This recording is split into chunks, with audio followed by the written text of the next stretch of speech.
नमस्कार मित्राणि, शुभसन्ध्या।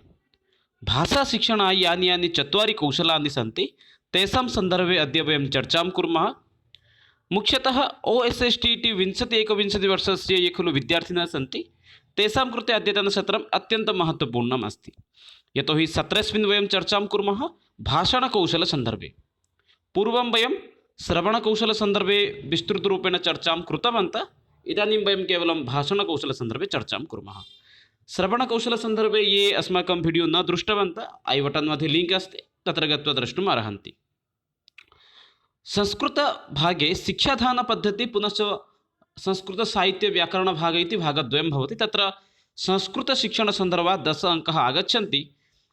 प्रारम्भिकसमये संस्कृतशिक्षणस्य सामान्यम् उद्देश्यं महत्त्वं च, पुनश्च माध्यमिकस्तरे संस्कृतशिक्षायां महत्त्वं, पुनश्च श्रवणकौशलसन्दर्भे पूर्वमेव वीडियो निर्मितम् अस्ति। भवन्तः तत्र गत्वा ऐ बटन् तः द्रष्टुम् अर्हन्ति। पूर्वमेव अहम् उक्तवान् पूर्वे वीडियो अपि, ये खलु बालाः भवन्ति ते बालाः प्रत्येकः मानवः प्रतिदिनं 45 भागं शृणोति, अनन्तरं 45 भागं शृणोति, 35 भागं वदति। अतः श्रवणकौशलसन्दर्भे चर्चाकाले वयं चर्चां कृतवन्तः 45 भागस्य वृद्धिनिमित्तम् अस्माकं किं करणीयं। सम्प्रति चर्चां कुर्मः 35 भागस्य विकासाय वयं किं किं कर्तुं शक्नुमः, तस्य समस्याः समाधानमपि कथं कुर्मः। भाषणकौशलसम्पर्के सामान्यरूपेण पश्यामः। भाष्यते अनेन इति भाषा। भाषा कथं भवति? भाष्यते इति भाषा न भासते, अतः मृतभाषा भवति। हाँ, समाजे तादृश्यः बह्व्यः भाषाः सन्ति यासां भाषाणां लिपि नास्ति, अतः लेखनं नास्ति, पठनपाठनं नास्ति। तथापि ताः भाषाः जीविताः भाषाः इति जनाः वदन्ति। तस्य कारणं किं? ताः भाषाः भाषणद्वारा चलते, कथितभाषाः सन्ति। किन्तु यया भाषया वयं न वार्तालापं कुर्मः सा भाषा मृतभाषा भवति। अतः भाष्यते अनेन इति भाषा, अर्थात् यया भाषया वयं वार्तालापं कुर्मः सा भाषा एव जीविता भाषा भवति। भाषाशिक्षणाय एतत् किं भवति? द्वितीयं सोपानं भवति। यदि भाषणकौशलस्य अर्थात् भाषाशिक्षणं यदि वयं कुर्मः तत्र द्वितीयकौशलं भवति भाषणकौशलं। भाषणम् एका का भवति? कला भवति। वयं जानीमः यः यादृशं भाषणं ददाति तस्य व्यक्तित्वं तथैव निर्माणं भवति। समाजे उदाहरणं भवन्तः पश्यन्तु, भारतस्य प्रधानमन्त्री सम्प्रति कथं भाषणं ददाति, तस्य भाषणं श्रोतुं कथम् इच्छन्ति, किन्तु तथैव अन्य तादृश कश्चन अपि नास्ति यस्य भाषणं श्रोतुं जनाः इच्छन्ति। इतोपि वयं यूट्यूब्तः सोशियल् मीडियातः वयमपि द्रष्टुं पारयामः। नानाविधः मोटिवेशन् स्पीकर् नाम भाषणं तत्र प्रदानं कुर्वन्ति, किन्तु प्रत्येकस्य जनस्य कथनशैली भिन्ना भवति। अतः तदनुगुणम् अपि तस्य समाजे व्यक्तित्वनिर्माणं भवति। परवर्ती विषयः अस्ति, अनेन वक्ता क्रमबद्धतया सुसमृद्धतया च स्वविचारान् प्रकटयितुं क्षमो भवति।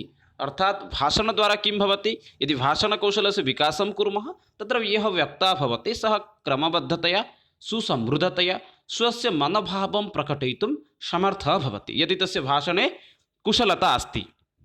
अतः भाषणम् अत्यन्तम् आवश्यकम् अस्माकं जीवने भवति।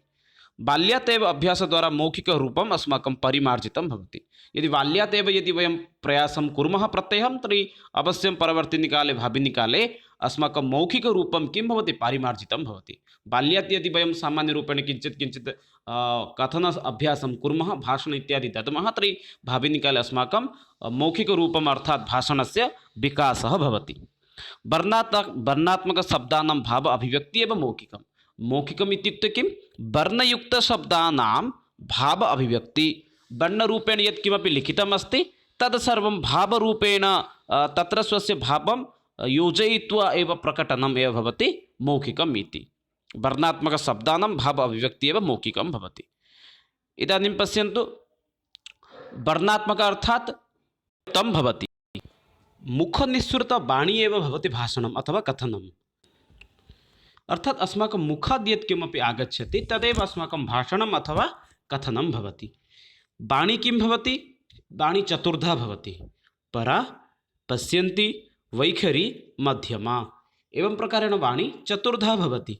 अत्यन्तं मुख्यविषयः अस्ति, परीक्षासु अपि वाणी सन्दर्भे प्रश्नः अपि आगच्छति। परावाणी इत्युक्ते किं? ब्रह्मस्वरूपा भवति परा, अर्थात् वाणेः प्रथमरूपं भवति परा। यद् अस्माकं हृदयस्य अन्तःस्थलात् एव सृष्टिः भवति तदेव भवति परावाणी। तदनु अस्ति पश्यन्ति। पश्यन्ति इत्युक्ते प्रकाशरूपा, मध्यमा भवति अन्तःसङ्कल्पस्वरूपा, वैखरी मुखनिःसृतवाणी अथवा प्रकटरूपा। प्रश्नम् आगच्छति एव, पश्यन्ति वाणी कीदृशी अथवा वैखरी कीदृशी, वैखरी प्रकटरूपा, एवं प्रकारेण उत्तरं तेषां भवति। अथवा मुखनिःसृता वाणी का, एवं प्रकारेण प्रश्नाः भवन्ति। अतः एतत् सर्वे ध्यानेन सह श्रोतव्यं। परावाणी अर्थात् अस्माकं हृदये यत् किमपि वयं चित्रं पश्यामः तस्मिन् काले अस्माकं हृदये यत् भावम् आगच्छति तदेव भवति परावाणी। अर्थात् हृदये वयं तत् दृष्ट्वा वयं यत् अस्माकं मनसि यत् आगच्छति तदेव भवति परावाणी। परवर्ती समये अस्ति पश्यन्ति। तत् चित्रं दर्शनात् परम् अस्माकं मनसि यत् आगच्छति तदेव यदा किञ्चित् अग्रे आगच्छति तदा भवति पश्यन्ति। पश्यन्ति अनन्तरं किं भवति? अस्माकं ग्रीवा अथवा कण्ठतः मुखपर्यन्तं यत् माध्यमम् अस्ति तद् भवति मध्यमा। मध्ये एतद् भवति, अतः एतस्य नाम अस्ति मध्यमा। परवर्तीकाले वैखरी अर्थात् प्रकटी भवति वा प्रकाशनं भवति, तदेव भवति वैखरी। भाषणविषये यदि वयं पश्यामः, भाषणस्य विकासाय अथवा विकासं कर्तुं वयम् अस्माकम् उपायत्रयमेव अस्ति। एकमस्ति उच्चारणज्ञानं, पुनः सम्भाषणं, पुनश्च भाषणदक्षता। यदि अनेन क्रमेण यदि वयं भाषणं छात्राणां विकासाय प्रयत्नं कुर्मः तर्हि छात्राः अवश्यं स्वस्य भाषणदक्षतां विकासं कर्तुं शक्नुवन्ति। उच्चारणे किं भवति? प्रारम्भिकसमये ह्रस्वदीर्घप्लुतवर्णानाम् उच्चारणं, ह्रस्ववर्णस्य यथा उच्चारणं भवति, दीर्घवर्णानां कथम् उच्चारणं भवति, पुनश्च प्लुतवर्णानां कथम् उच्चारणं भवेत् इत्यादि विषये तेषां कृते सम्यक् रूपेण ज्ञानप्रदानं प्रथमं विषयः अस्ति। द्वितीयविषयः अस्ति अल्पप्राणमहाप्राणवर्णयोः प्रभेदः। श्रवणकौशलसन्दर्भे उक्तवान्, इदानीं पुनः वदामि। अल्पप्राणवर्णानाम् उच्चारणं कथं भवति, पुनश्च महाप्राणवर्णानाम् उच्चारणं कथं भवति, उभयोर्वर्णयोः मध्ये प्रभेदः अपि तेषां कृते वक्तव्यं। तदनु पुनः अस्ति तालव्यश, दन्त्यश, मूर्धन्यश, एतेषाम् उच्चारणं कथं भवेत् तदपि छात्राणामपि ज्ञानम् आवश्यकम्।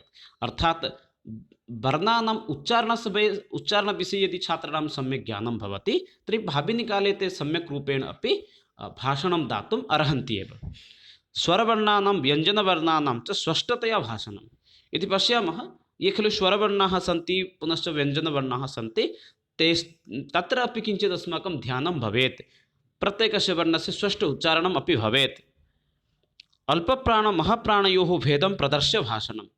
ये खलु अल्पप्राणवर्णाः सन्ति पुनश्च ये खलु महाप्राणवर्णाः सन्ति, उभयोः मध्ये अपि भेदं प्रदर्श्य वक्तव्यं। गद्यपद्ययोः गत्यानुगुणभाषणं, गद्यक्षेत्रे कथं वक्तव्यं, पद्यक्षेत्रे कथं वक्तव्यम्, अथवा गद्यानां पठनकाले कथं पठनीयं, पद्यानां पठनकाले कथं पठनीयम् इत्यादि विषये अपि सम्यक् रूपेण भाषणं वक्तव्यं। रसानुगुणभाषणम्, आरोह अवरोह क्रमसम्पादनं। यदि जनानां कृते यदि कविता इत्यादि अस्ति तद् रसम् आधृत्य एव भाषणं दातव्यम्। आरोह अवरोह अर्थात् कुत्र उच्चै वक्तव्यं, कुत्र सन्नै वक्तव्यम्, एतेषु क्षेत्रेषु अपि अस्माकं ध्यानं दातव्यं। कथं भाषणं दातव्यम् इत्युक्ते एतेषां विषये यदि वयं किञ्चित् ध्यानं दद्मः तर्हि अस्माकम् अर्थात् उच्चारणविषये यदि अस्माकं ध्यानं भवति तर्हि अस्माकं भाषणं सर्वदा अत्यन्तं रुचिकरं भवति। परवर्ती विषयः अस्ति सम्भाषणाभ्यासः। वर्णानाम् उच्चारणज्ञानम् अभवत्, इदानीं सम्भाषणस्य अभ्यासः आवश्यकः। वर्णज्ञानात् परं सम्भाषणं तु नित्यन्तम् आवश्यकं भवति। अतः सम्भाषणे शुद्ध उच्चारणं नित्यन्तम् आवश्यकं। यदि वयं सम्भाषणं कुर्मः तत्र किम् आवश्यकं? शुद्ध उच्चारणं, प्रत्येकस्य वर्णस्य शुद्ध उच्चारणम् आवश्यकं। सम्भाषण अभ्यासाय अपि अंशद्वयम् अस्ति। व्याकरण आधारित संरचना पुनश्च सान्दर्भिक संरचना एतयोः विषये सम्प्रति वयं पश्यामः। प्रारम्भिकसमये व्याकरण आधारित संरचना, शब्दरूप धातुरूप आदीनां सुप्रयोगः, अर्थात् यदा वयं सम्भाषणं कुर्मः तस्मिन् काले प्रत्येकस्य शब्दस्य सम्यक् रूपम् अस्माकं यथा व्यवहारं भवेत् तत्र किञ्चित् अस्माकं ध्यानं भवेत्। पुनश्च प्रत्येकधातुरूपस्य प्रत्येकस्य लकारस्य अपि सम्यक् प्रयोगः यथा भविष्यत् तदर्थमपि अस्माकं ध्यानं भवेत्। तदनु एकः शब्दः अपि अस्माकं संस्कृतसाहित्यक्षेत्रे अपि लिखितमपि अस्ति। एकः शब्दः सुप्रयुक्तः सम्यक् ज्ञातः स्वर्गे लोके च कामदुग्धः भवति। अर्थात् यदि एकं शब्दं यदि वयं सम्यक् रूपेण जानीमः, तस्य पुनश्च यदि सम्यक् रूपेण प्रयोगमपि अस्माकं जीवने कुर्मः, तस्य सम्यक् रूपेण यदि अस्माकं ज्ञानं भवति तर्हि अस्माकं जीवनं सार्थकं भवति। स्वर्गलोके अपि अस्माकं स्वर्गमपि भवति इति शास्त्रेषु अपि लिखितम् अस्ति। तथैव तैत्तिरीय उपनिषदि यदि वयं पश्यामः, तैत्तिरीय उपनिषदः शिक्षावल्लीप्रकरणे शिक्षां व्याख्यास्यामः वर्णस्वरः मात्राबलं सामसन्तानः एवं प्रकारेण अपि वर्णानाम् अर्थात् शब्दानां भाषणसम्पर्के लिखितः अस्ति। एतत्तु व्याकरणसन्दर्भे आसीत्। अर्थात् व्याकरणस्य सम्यक् प्रयोगः विषये सम्भाषणकाले व्याकरणस्य सम्यक् प्रयोगविषये वर्णितः अस्ति। सान्दर्भिकसंरचना व्याघ्री यथा हरेत्पुत्रं द्रष्टव्यं न च पीडयेत् भीतपतेन भेदाभ्यं तद्वद् वर्णानां प्रयोजयेत्।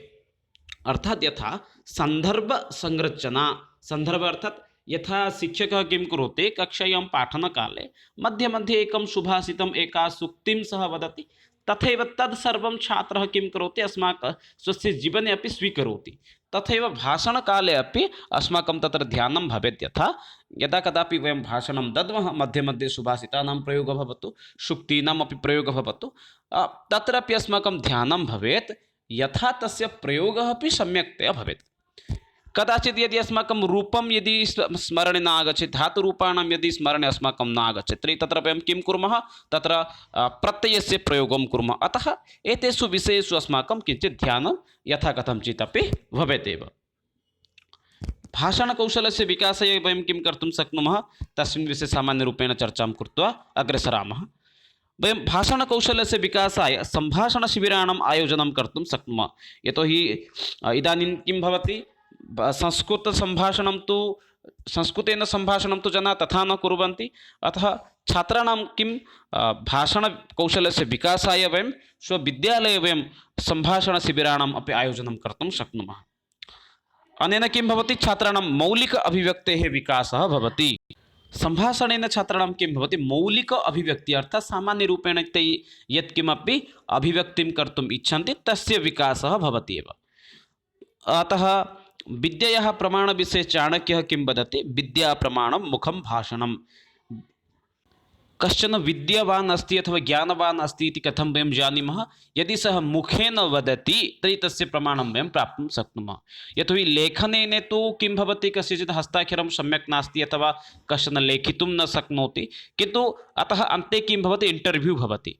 जनस्य चिन्तनं किम् अस्ति, तस्य ज्ञानाय किं भवति, अन्ते इण्टर्व्यू भवति। इण्टर्व्यू विषये एव पूर्वमेव चाणक्यम् उक्तवान्, कश्चन व्यक्ति किं चिन्तयति, तस्य ज्ञानं कियत् अस्ति, एतत् सर्वं ज्ञातुं किम् आवश्यकं, यदि भाषणं सः सम्यक् रूपेण करोति तर्हि सः ज्ञानवान् अस्ति इति वयं वक्तुं शक्नुमः एव।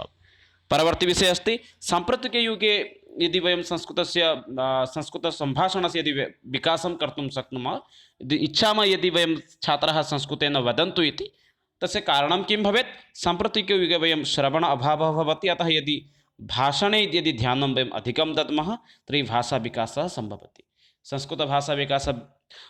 विकासाय कश्चन अत्यन्त सुलभमार्गः भवति।